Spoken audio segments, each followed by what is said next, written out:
Greetings. Welcome to ITR Live. I'm your host, Chris Hagenow, and we are back here in the Hendrickson Library at the Center for the Preservation of Western Civilization at ITR World Headquarters in Central Iowa.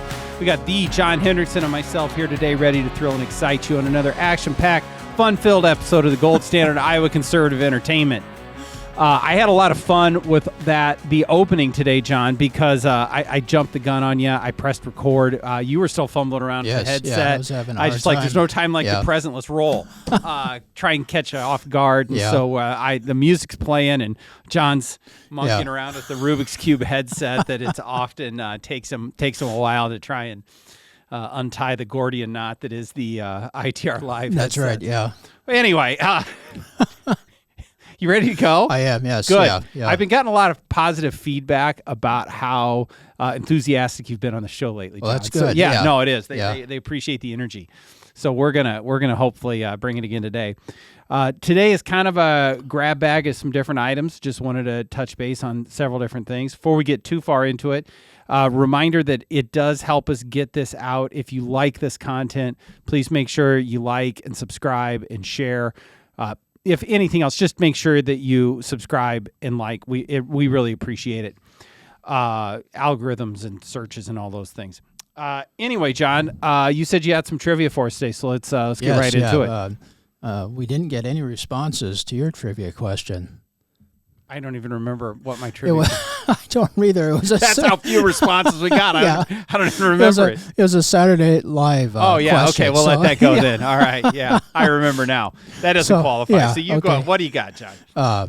This should be easy, and I'm going to continue hopefully fulfilling a promise of one of our listeners who wanted more sports-related trivia.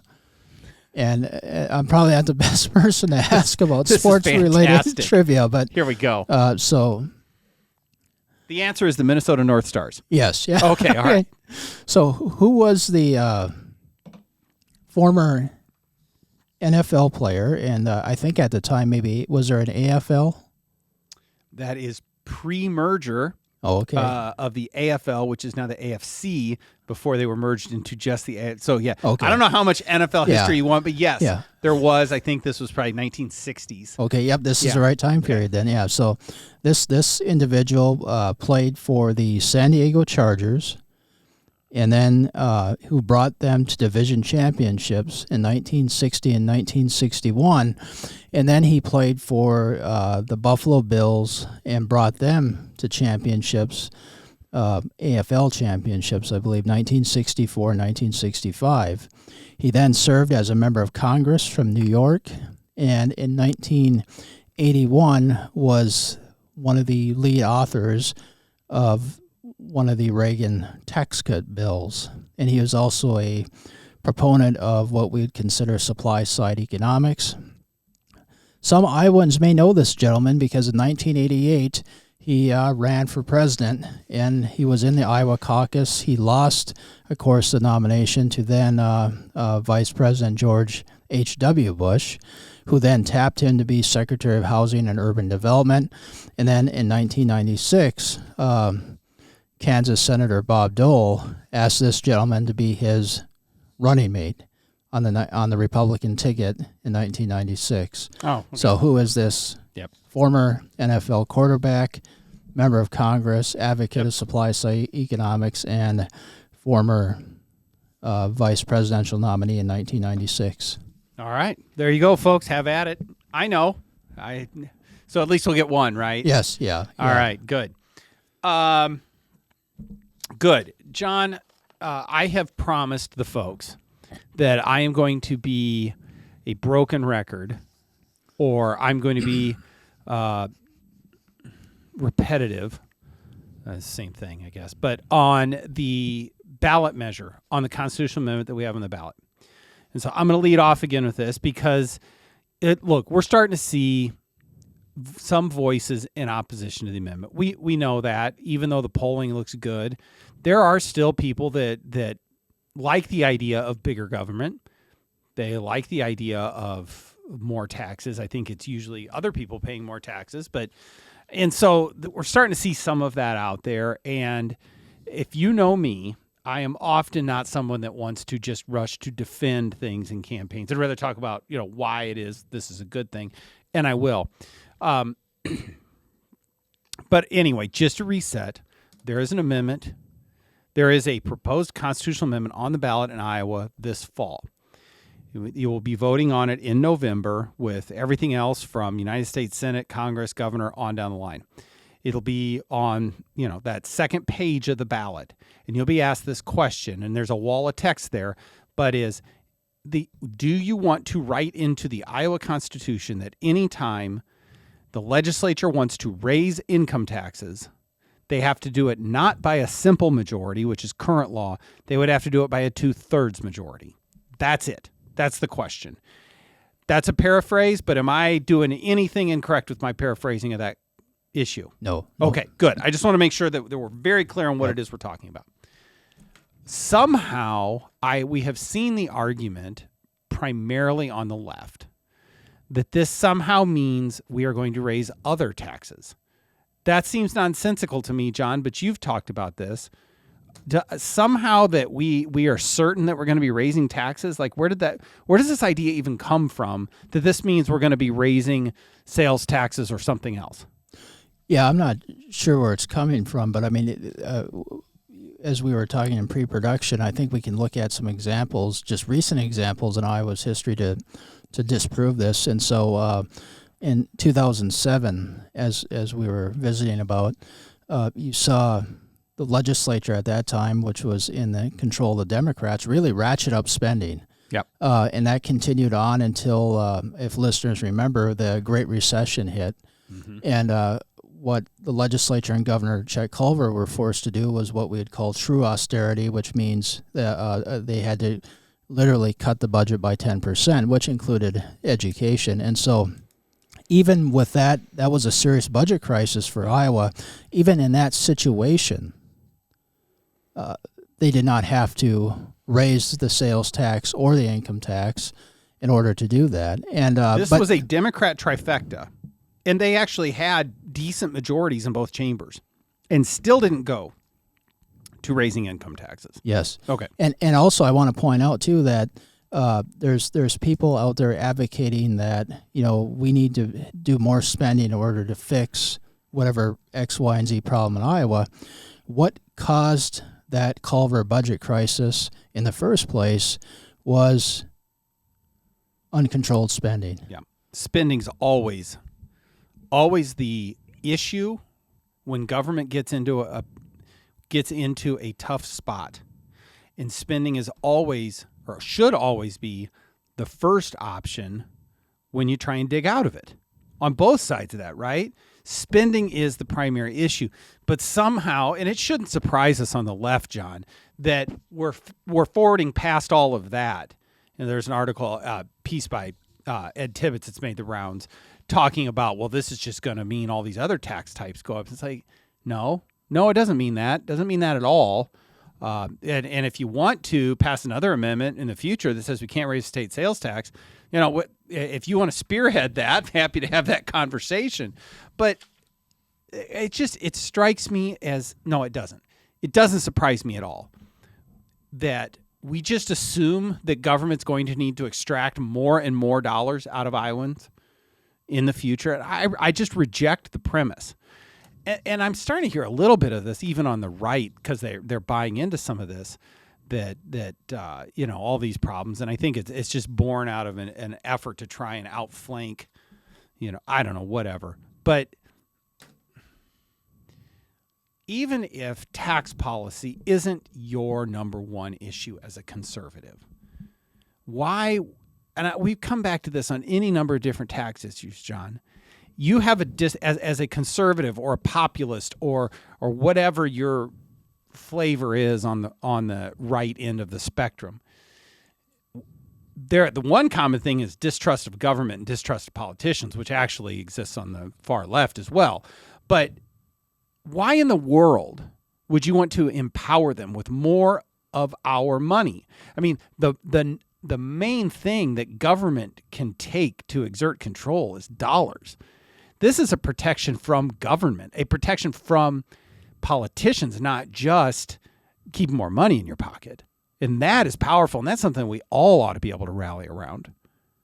I think that's a good point. And going back to build on what you just said, I think of there's a trend going on in some states right now, and we see this in Minnesota, in Illinois, in the state of Washington, and Rhode Island, and numerous others, California, New York, where one, they have basically continued to tax and spend, and they're, in order to fix their budget crisis, they continue to, one, increase spending and taxes, and they just keep digging themselves deeper in the hole. So this notion that you can just increase spending in order to solve something is not going to work. No.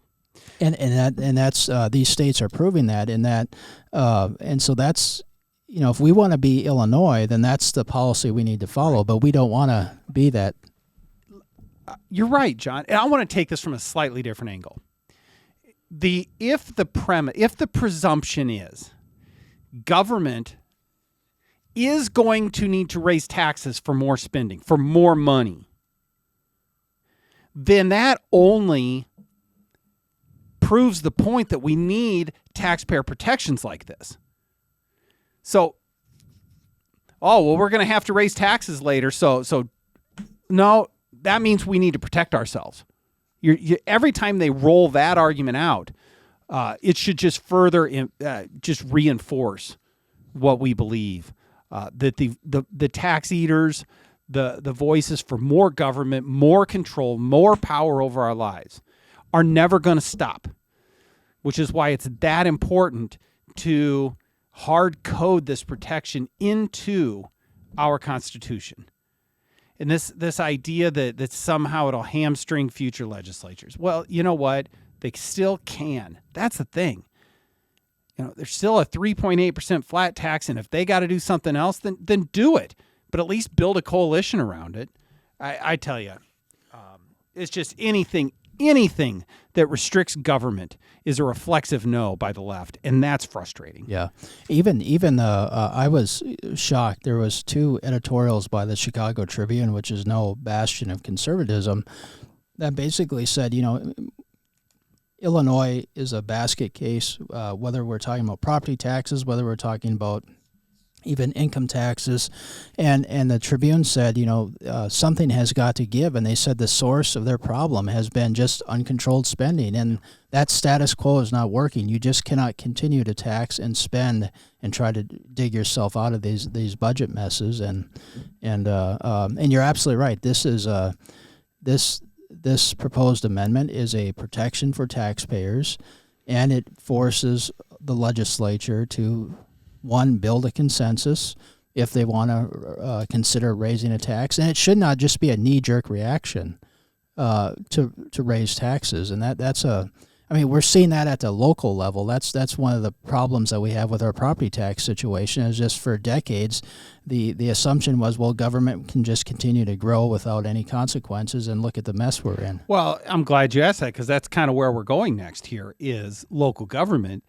And in continuing to see the response from the property tax bill which was passed this year, you sent over an article, John. It was the city of Dubuque that was complaining and I think being really clever with their words.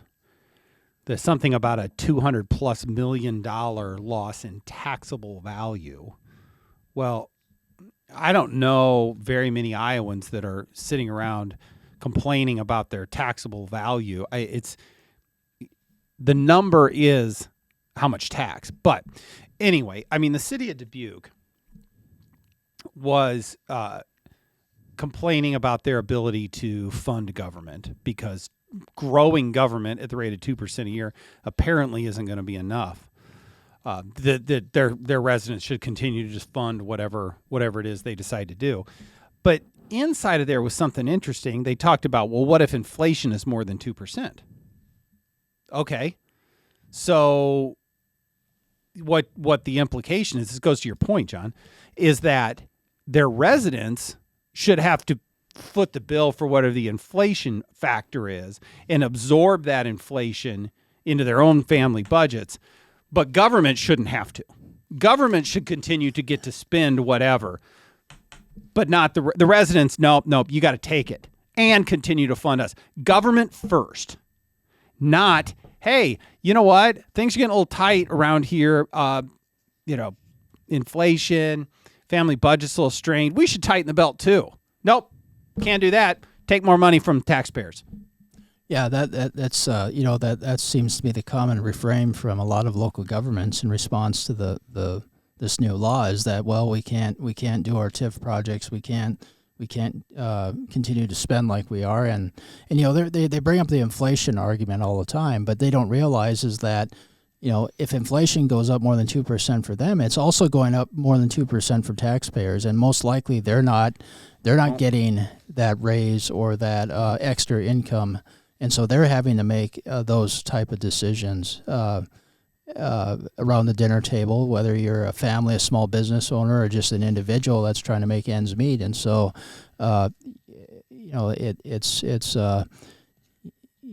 they're putting spending first, and they forget that the originator of those tax dollars comes from the taxpayers. Yeah. Those people that are working, that are starting the businesses, that are driving the economy. Well, and also what we see too, John, on the TIF and the incentives is this idea, and it is pervasive. We saw it in the Dubuque article. We've seen it in Pleasant Hill and Altoona with their abatement programs, and I think the city of Des Moines has been saying is that we're not going to have growth anymore because we can't offer these taxpayer funded incentives or TIF or abatements or what. And then it's like, oh no, we won't have growth. Are you trying to tell me that the only growth that happens in Iowa communities is because government engineered it with property tax dollars? I mean, I that's stunning to me. Yeah. Well, frankly, there's a great deal of hubris on the behalf of our local leaders that they are the authors of all growth. It sort of runs contrary to even a lot of progressive economics, but the free market is usually, at least in human history, the author of most growth in our economies, but apparently not in local governments in Iowa. So it's just, yes, we want our communities to grow, but why don't we let Iowans figure that out and let them rise and fall on the strengths and the economics of their individual projects? Or am I wrong? No, you're absolutely right. And one thing they don't seem to realize is that, the higher the property tax burden gets, the worse things are going to be for their city or their community because people are going to start leaving. Well, it happens. It happens around you take a look at, we live in the greater Des Moines metro area, but, the property tax burdens across different communities, that matters when people are deciding what communities to live in. They want to live in lower tax. Some people want high tax communities. I don't know why. I mean, maybe they've got the assumption would be that there's more amenities or something, but I don't know that that's necessarily the case. I think some of the lower tax communities have some of the best police forces, and I get not every community is the same, but tax rates do matter when people are trying to decide, where to live, and that matters, and property valuations and all of that.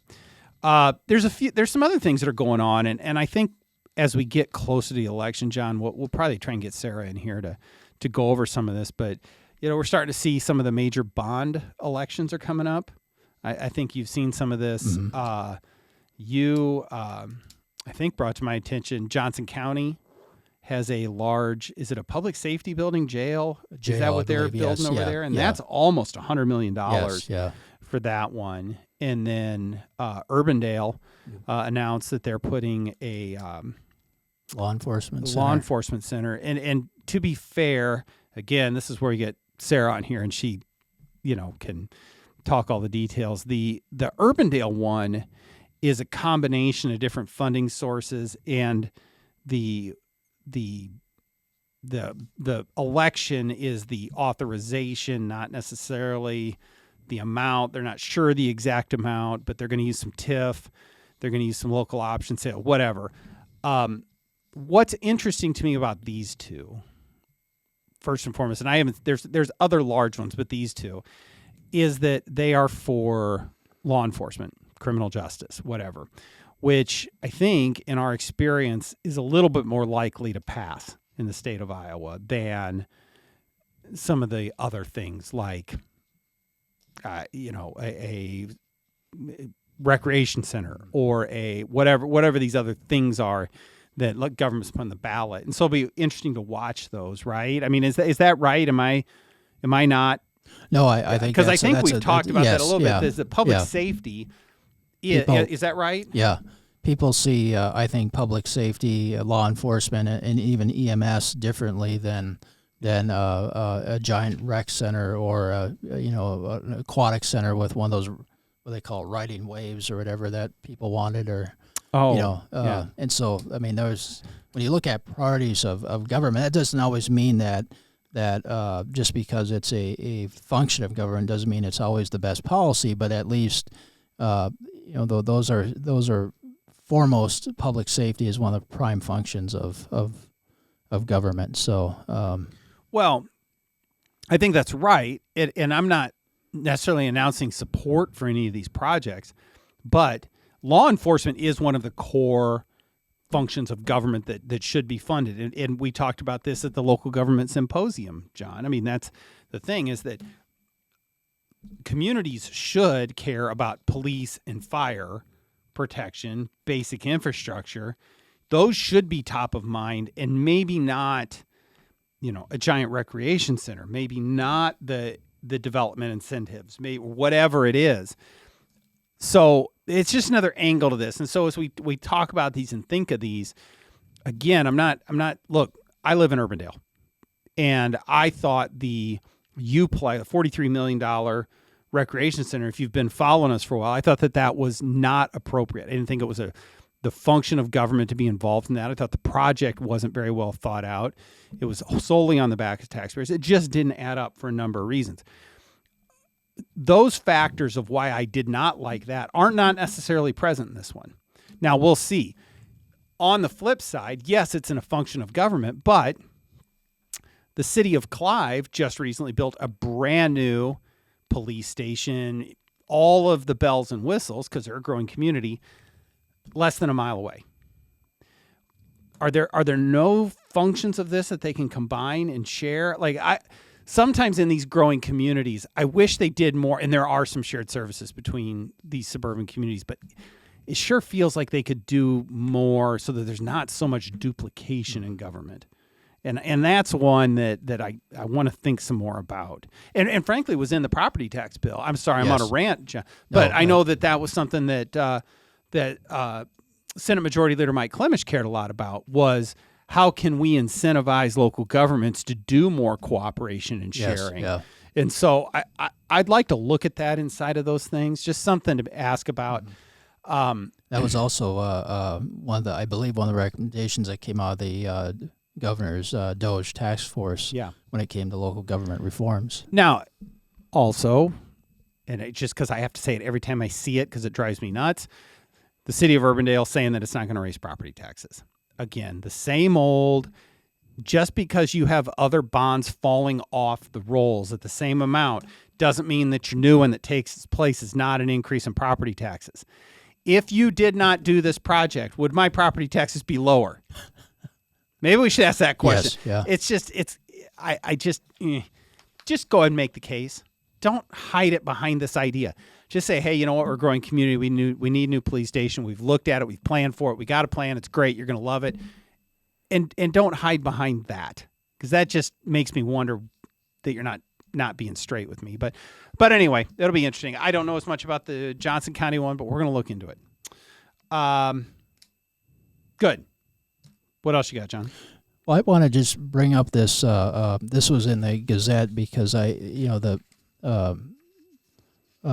Governor Rob Sand and Muhlbauer are kind of traveling the state, and one thing they're preaching on is local government control, and partly in response to the property tax bill, and this was specifically Muhlbauer, and this was in Cedar Rapids, and of course lamenting that that we need to restore local control, and I think you provide the best explanation of local control. But there's one thing that just caught my attention in this article. I think it's worth talking about here, and it's this print is so small that. Okay, so this is it says I believe. Yeah, this is Muhlbauer. He said, rural counties are experiencing similar pressures, noting that even modest annual funding constraints can create significant long-term shortfalls. And I just reject that. Mm-hmm. So in other words, if you slow the spending, it's going to create long-term problems. And that's just not true. And so long-term problems for who? Yeah. For the government? Or for the people that have to pay the bill? Just asking that question. Yeah. Which seems to be lost in all of this. Yeah. And so, I mean, I think that's just that, as they say, that that argument, I think, falls short. It's just that the idea here that if you slow the growth of spending, you're going to create long-term shortfalls. I want to cut through this because I think we can get lost in growth rates and local control and what is being argued here by Muhlbauer is that last year's property tax bill is bad, that local control is better. What he is arguing for is the abilities of local governments to continue to spend more at whatever rate they want. What he is arguing is, no, we should not restrain government spending. We should continue to have higher property taxes, and he would have opposed the bill that was in the legislature. To make it even more simple than that, the ticket here, presumably because the lieutenant governor nominee is saying this, they want higher property taxes. Yes, you have to take a couple of steps to get there, but that's what this is. When you hear them talking about local control in this context, it's because they want to tax more. Full stop. I come back every time I say it, John. I know I'm broken record on this too. Local government is only ever argued because somebody wants to take more of our dollars or take away more of our freedom. It is never about sticking up for the taxpayer or giving them more freedom from government. And that's exactly what's going on here. The Sand-Muhlbauer ticket wants more property taxes paid in the state of Iowa. They want to leave it up to these local governments, which have proven themselves, not all of them, my standard disclaimer, we got some great ones in Iowa. The local governments broadly have not been able to restrain themselves. So the legislature stepped in and did it. No, they don't like that. More taxes. Right? Yep. That's I agree. And that I think that's a good summary. And the evidence is that's why we have this problem, is that they have not been able to control their spending. The politics of this are goofy here too. I guess it's a good job for an LG nominee, because what else are you going to do, right? Is send him around. And this isn't even, if I remember reading this article right, John, not even actually the city or the county. It's a cherry-picked group of presumably Democrat activists serving on these boards together and talk about how great the Muhlbauer plan to raise taxes is, and those dastardly Republicans that want you to keep more of them. My guess is that's what's going on here. But just cut through it. They want more taxes, more government. Okay. Now we know. Now you can make an informed decision. You don't have to read John's 1-point typeface article that you need a magnifying glass to get out. It's not even like old person needing a magnifying glass to read. That's not bifocal. This is like microscopic print. Yeah, I'm not sure why I printed like that.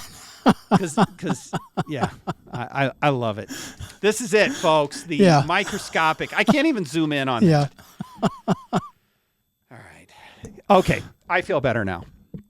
All right. And now, do you have anything else for us, John? No, okay. I don't believe so. All right. Well, good. I do. Oh, you do? Yes, okay, good. Well, this is a shameless promotion, but we just posted to the foundation website an interesting debate between myself and our colleague Vance Ginn about immigration. I know immigration is a issue that's concern for a lot of folks. And Vance and I have some agreement, but we also have some disagreement on the issue. So I invite listeners to take a look at that and see what perspective you agree with. Two of the most disagreeable people I know, John Hendrickson and Vance Ginn, just curmudgeons them both. Yes. But no, I'm actually kidding. That was all in jest.